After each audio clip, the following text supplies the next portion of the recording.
अस्सलाम वालेकुम दोस्तों। हमारा इस्लाम जो था है और इंशाअल्लाह वही रहेगा, लेकिन वक्त के साथ इस्लाम का निफाज ऐसे बदलता है जैसे कि इस्लाम के शुरू में सब घोड़े, गधे, खच्चर और ऊँट पर बैठते हुए सवारी की जो दुआ पढ़ते थे, आज सवारी की वही दुआ हम गाड़ी, बाइक, ट्रेन और जहाज़ पर बैठते हुए पढ़ते हैं। इस्लाम वही है, दुआ नहीं बदली, लेकिन वक्त के साथ उसका निफाज बदल गया। दोस्तों, अगर हमने इस्लाम को बिन समझे अमल करना है तो आए चलें सवारी की इस दुआ को पढ़ने से पहले सब गधे पर बैठते हैं, कौन बैठेगा? आए चलें मसाजिद से कलीन उठवाकर खजूर की सफ़ें बिछा लेते हैं कि उस दौर में सब खजूर की सफ़ों पर नमाज़ पढ़ते थे, तो कौन मसाजिद से कलीन उठवाकर खजूर की सफ़ें बिछवाएगा? और एसी तो उस दौर में था ही नहीं, मसाजिद से एसी कौन उतरवाएगा? उस दौर में पानी के लिए सब कुएं खुदवाते थे, कौन आज ट्यूबवेल और मोटरें छोड़कर कुएं खुदवाएगा? दोस्तों, इस्लाम को समझिए, अपनी ज़िंदगी की गाड़ी को इस्लाम के प्लेटफॉर्म से ज़माने और वक्त के मुताबिक चलाइए।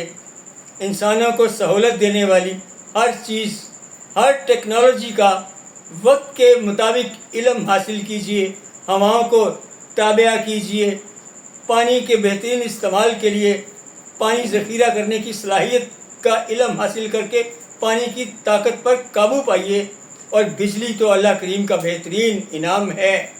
आइंदा सारी दुनिया का निज़ाम बिजली पर कन्वर्ट होगा और डिजिटल टेक्नोलॉजी ज़िंदगी में फ़ाइनल रोल अदा करेगी। ये इल्म भी हासिल कीजिए और इसे इस्तेमाल में लाइए, लेकिन इस्लाम के प्लेटफॉर्म पर रहिए और अपने अल्लाह को याद रखिए।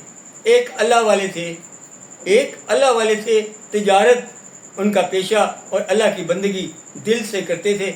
एक बार उन्हें इत्तला मिली कि जनाब, आपका जहाज़ जो आपकी तिजारत का माल लेकर समंदर से आ रहा था, ज़बरदस्त तूफ़ान आया, हवाएं चली, बिजलियां चमकी, बादल बरसे, तूफ़ानी लहरें उठी और सब जहाज़ गर्क हो गए। लगता है कि आपका जहाज़ भी उनमें गर्क हो गया। अल्लाह वाले थे, कहा अल्हम्दुलिल्लाह।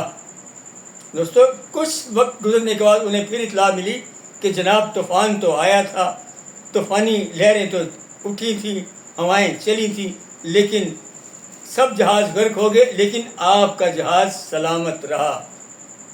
अल्लाह वाले थे, दोबारा कहा अल्हम्दुलिल्लाह। दोस्तों, अल्लाह की बंदगी दिल से करते थे।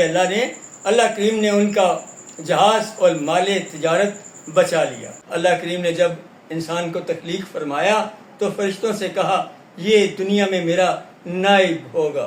तो दोस्तों, अल्लाह के नाइब बने, ज़माने के मुताबिक अल्लाह के दिए हुए इल्म से अल्लाह को याद रखते हुए अपनी ज़िंदगी की गाड़ी को इस्लाम के प्लेटफॉर्म से चलाइए। और जब हम अल्लाह को याद रखते हुए अपनी ज़िंदगी की गाड़ी को वक्त के मुताबिक चलाएंगे तो हवाएं बनेंगी दोस्त, तूफ़ान भी मेहरबान, बारिशें करेंगी उजला तेरा मकान, गर तेरी बंदगी में शामिल हो तेरा दिल, बिजलियां भी होंगी खुद तेरी निगहबां। बहुत शुक्रिया। माशाल्लाह बाबा, आज तो आपने कमाल ही कर दिया।